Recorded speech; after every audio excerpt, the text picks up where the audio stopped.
Coming up on our holiday edition of Animal Outtakes, we've got a special visitor at Dante's Den who's checking his list twice for our canine crew. And as this year comes to a close, we're highlighting some of our most inspirational interviews throughout this past season. Plus, we hear from our supporters themselves on what inspires them to put others first. This and much more straight ahead on Animal Outtakes.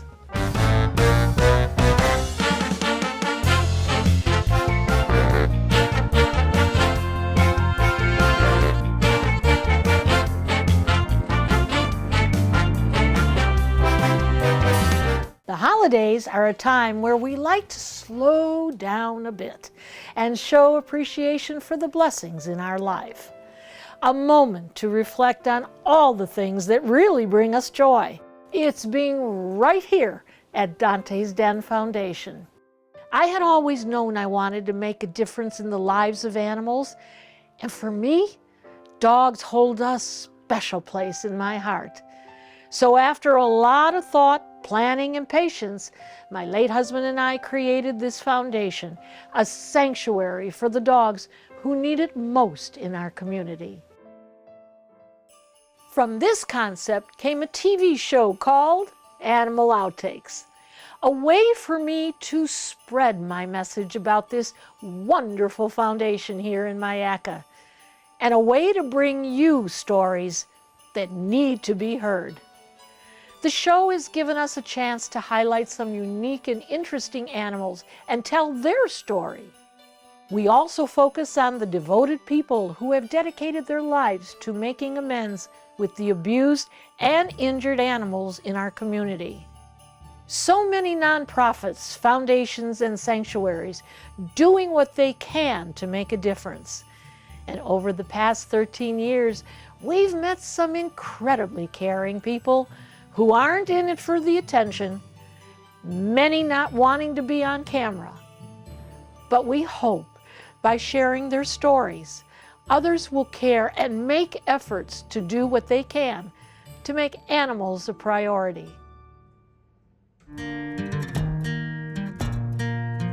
So this is Tommy. He came to us as an owner surrender because he has something called osteogenesis imperfecta, which basically means brittle bones. And so when he was a baby and growing and they didn't know that he had this condition, he was getting small fractures in his legs and his pelvis.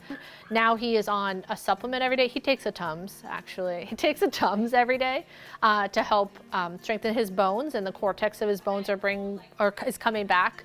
And so he gets around a little bit different, his little wobbly walk when he walks, but he loves dogs, he loves cats, he loves people.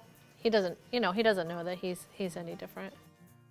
All animals are deserving of a second chance. They're all deserving of love. And a lot of times I think that like stigma happens with animals in a shelter, that people think they're broken, or they're there because no one wants them, or they're bad, or they bite, or they're behavioral, but that's not the case at all. All of our animals are just as great as the next. They're give you love and attention, and I think that like that's the biggest thing, because people, they think that animals here are shelters. I think not a lot of people, but some people have that association that like, oh, they're at a shelter because nobody wants them. But it's like, and I feel like when you adopt a shelter pet, I feel like they're even more like appreciative, right? Like they give you more love because they know what it's like to not have love, or to not have food, or to not have shelter, So they're like the best animals. I mean, they all know that they're loved, and they get their treatments, and they get blankets in in bedding and fresh water, and there's people here loving on them and petting them, and I think it probably is because they're at peace. And I guess every living thing deserves to be at peace. It is very emotional, but I know that I'm making a difference in what I'm doing, and that I wouldn't change a thing. just to see these animals healthy and know that probably, I would say, 90% of these animals would not have survived. They would not be alive right now. We definitely are making sure that the rest of her life is the best of her life, keeping her as comfortable as possible. We want to make sure that she's not gaining a lot of weight, so nothing salty, nothing super sweet. Apples and treats like that every once in a while is great, and they love it, but we try to stick to the leafy greens. Come here, bud. Pigs, and like all animals, are sentinel living beings, and we all deserve a chance to live our best lives. They each have their own place in the environment. They have their own place in the food chain. They do their own things out there that help regulate us. You know, so like a Virginia opossum, in fact, we've made her our mascot. Poppy Possum is our mascot because people don't understand how important they are. The amount of ticks they eat, that helps cut down on diseases for not only ourselves, but also our domestic pets. The amount of garbage they actually eat. You know, I kind of consider them an outdoor vacuum cleaner. They're gonna clean up a lot of things that we don't want to out there. They're gonna clean up all of that as scavengers for us. And if we didn't have that, you can just imagine what our world would look like and the responsibilities it would put on humans and also the potential health risks on humans as well. If you appreciate something, you're more likely to want to protect it. Doesn't mean you have to put in a native garden in your yard or something like that, but just to understand why they're there and the role that these animals play and why it's so important to protect the environment. Otherwise, it's really going to start negatively affecting your quality of life in ways you've never imagined. The turtles were around when the dinosaurs were around, and the dinosaurs didn't make it, but the turtles did. However, right now in 2025, we're facing, you know, these sea turtles, especially the Kemp's Ridley, are critically endangered. The others are on the endangered species list. And that's on us, and that's on how we've handled this beautiful planet since the dinosaurs. So that's the big piece right there, and that's why something as simple as one sea turtle counts. We have to keep them around. When the permits don't go as you hope, when you think you're doing a release one place and like 2 days before it switches to totally the other side of the country, which does happen and actually happens quite often, the scramble to get it to still all come together is absolutely worth it. We do not get paid for what we do. There is no check or nobody's saying how much was the fuel, let me write a check. It's coming from the donation side or people's personal time to make it happen. Because it's already a privilege to be able to be a pilot, let alone fly an endangered species, and one, when it comes to the Kemp's Ridleys, is considered critically endangered. So to know that you've done some part in helping preserve this species, you know, it's a real feel-good mission. It's just so fascinating. It's just, you know, I think God gives us nature to, you know, you look at a dolphin and immediately it's like you just feel calm or excited, but you're engaged. You know, you see a manatee, you see the gopher tortoise, you see the birds that distracts you from any of the problems of the day. And these islands are fascinating. Again, the history. I'm also Native American.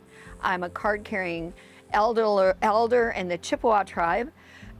So nature is kind of my church. I guess that puts it in a nutshell. There's such a camaraderie among, you know, mammals. I mean, the manatees are not as intelligent. Their brain is very small and very smooth, whereas the dolphin's brain to body mass is second only to humans. So they're very akin to us. Very communicative, very social, very protective of one another, of their young. And so we have kindred spirits. Just respect wildlife and enjoy it. And don't be afraid to explore, you know? Do things that maybe you didn't think you would ever do. Like, did I think I'd be driving a boat and doing tours, you know, 25 years ago? No. And then it just evolved.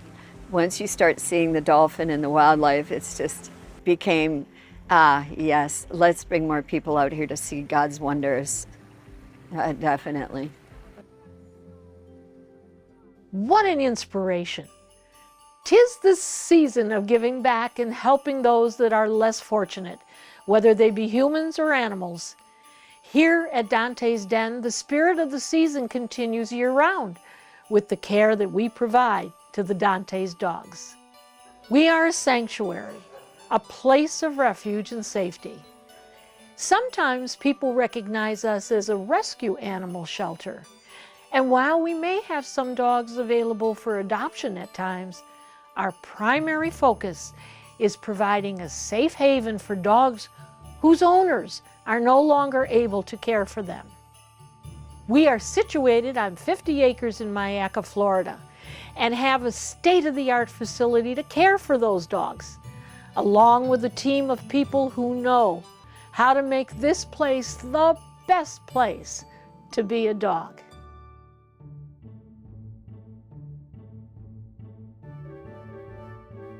Santa, I would like you to meet a very special Dante's Den lifetime care pup.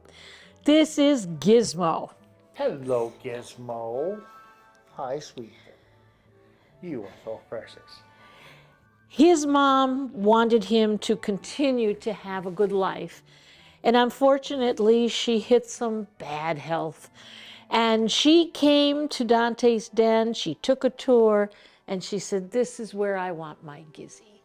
And so today we thought that he should meet you because he's been a very, very, very good boy. He is 100% blind at this point. And, but I will tell you that he knows his way around his den. He knows how to play. From time to time, he gets a girlfriend. Oh my, so kissy. Oh, yes, yes. No grass grows under that little feet. Oh my goodness. But he is a very, very, very good boy. And we just want to say to your mom, thank you, Mom, and I'm doing great. Gizmo, Santa has been very, very, very interested in how everything's going with you, buddy. And I know that you've been such a good boy, okay? And I'm going to bring you some special things for Christmas, okay? And you just keep dreaming those beautiful dreams of life here at Dante's Den, okay? Coming up next on Animal Outtakes, we highlight a man who's dedicated a lot of time and a lot of love to a very special cause. After the break. At Dante's Den Foundation, we let the dogs tell us who they are. We welcome our boarding friends with open arms and open hearts. When your pup spends time with us, we offer a personalized experience, from how they like to play to when they need to relax. Our staff is on site 24/7, and we honor dietary needs along with special requests. We do our best to make it a home away from home by providing a safe and comfortable environment. Dante's Den Foundation. It's a great place to be a dog.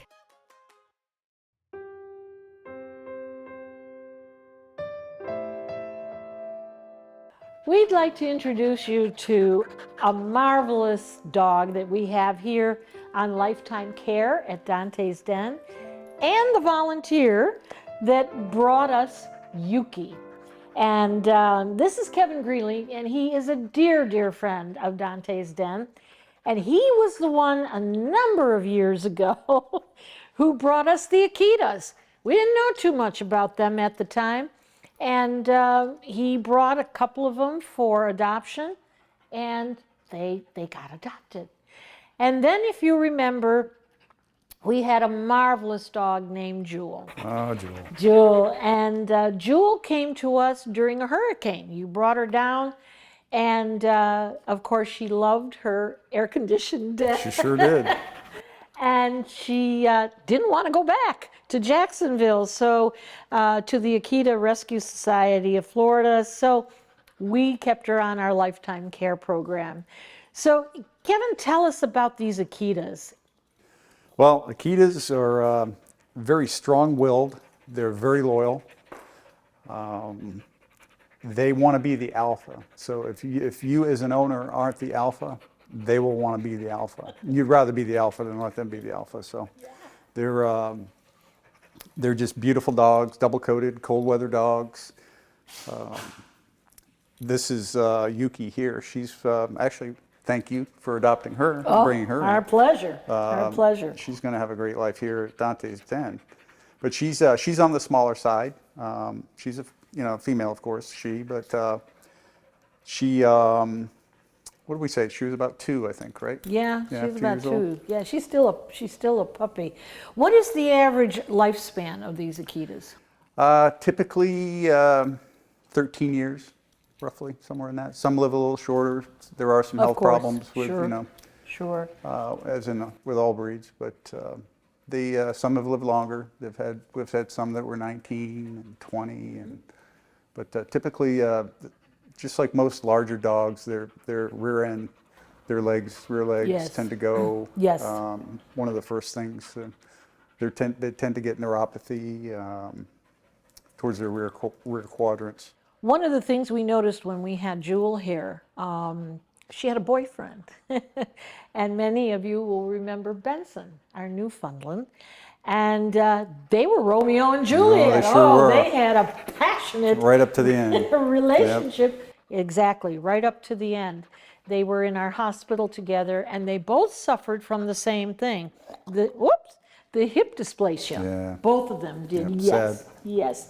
But you're too young right now, so we're not gonna worry about that. If you wanted to own an Akita, what would you tell a prospective owner? To pick the right dog for your family. They're all different. Some are more geared toward kids. Some maybe a one dog only household. They're generally not really good with cats. They have a high prey drive, so when a cat runs, they want to run, and who knows what's going to happen after that. So basically, I would go through a reputable rescue that has the knowledge that can match a family with the dog. The Akita Rescue Society of Florida, where I've been volunteering it's coming up on 20 years now. Dory Sparkman is our director, and she is the Akita guru. And she can set you up with a dog With a that'll match your gorgeous dog, family. right? Exactly. Now, how trainable? Yes. How trainable are they? Very trainable. Yep. Very trainable. Okay. Loyal. Some are more treat oriented, so that that makes it a little easier. But they are very trainable, and they want to please. So. But as you pointed out, they're very, very loyal. Now, are they loyal to the family, or do they pick somebody from the family? My experience, they tend to pick somebody that's their favorite, but they are loyal to the family. They will protect your family. I got my first Akita back in 2000, and that dog was, my heart dog, and his name was Nico, and he just got me just loving the breed. And through him, I got involved with the Akita Rescue. And then through the Akita Rescue, I met you and all you've done for us. And I'm an animal lover, period. And the Akitas are just my breed. And I come here because I know that my efforts are going to go somewhere. Any money that you donate to some of these smaller groups like Dante's Den and the Akita Rescue, 100% of the money, and I know it, especially these two groups, the money goes to the animals. And I prefer to do that than to work with one of the larger ASPCA, not to put them down or anything. They do great work, but a lot of their funding is tied up in their corporate structure. And I forget that it's a low percentage that the actual animals actually get. So, and I know here it all goes to the animals, especially with the Akita Rescue Society of Florida, the same thing. So that's why I give to you and to Dory. And we could not be without people like you, Kevin. Truly, we couldn't. Because, there's a lot of good people out there. Well, there there's really a lot of good people, but you have to find them. And we found you. You walked through the door with an Akita, and I said, "Okay, here's a live one." And you've been such a blessing to all of us here at Dante's. And you've brought us a couple of other dogs too that are a little bit of a challenge. Mm-hmm. But the beautiful thing about Kevin is, yes, he's a volunteer. He comes and he goes. He fits us in when he possibly can, and a lot of times he squeezes things in. But I will tell you this: when you find somebody that has a huge heart, is extremely compassionate, and very intelligent about the dogs that he's working with. I mean, it's a win-win, and we're blessed. Thank you, Kevin. Well, thank you for everything you've done for us, for me, for them. There's much more Animal Outtakes coming up after the break. Welcome back. When it comes to being a sanctuary for dogs, the laundry list of needs can seem to never end. From food to medication to bedding to toys, there are always things we need to meet our high standards here at Dante's Den. And that's why people like the Tysons are so important to places like ours. People whose generosity and kindness know no bounds. They've gone above and beyond to help get a very special pup here to her new forever home. I'm here with two of my most wonderful supporters, Phil and Susie. And I have to ask the question, because you've been such wonderful supporters of Dante's Den, and it's been for quite a while. How did you find us? Why did you find us? I don't know how we found you. I found you. Leave it to the lady of the house. Well, she's always looking for new sources for care for the animals. And it's hard to find really good care. And Dante's Den is one of those lovely places that fills all the spots you need to have filled. I think I found out about you because of the military and that you were an animal sanctuary. And so it piqued our interest. And I remember the first time we came out here, I think we came out with our golden retriever, Willow, without an appointment. And you were gracious enough to show us around the full facility, and then we were just shocked after that. It's funny what those dogs do, right? You have come to our Lifetime Care program, and there's a reason for that. Can you tell us why? Well, we're not going to last forever. So we want to be certain that they are well cared for if we're not around to do it. And your program just seemed to fit perfectly what we want to have done. So we're happy and glad that you have it. And we've seen it in action with our little buddy there.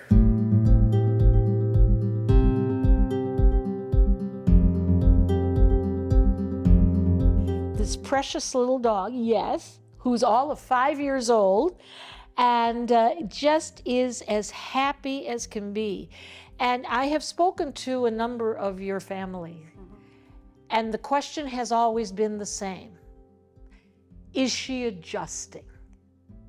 You know, she was removed from her home, and she came here. She didn't know us. She knew you, but she didn't know us.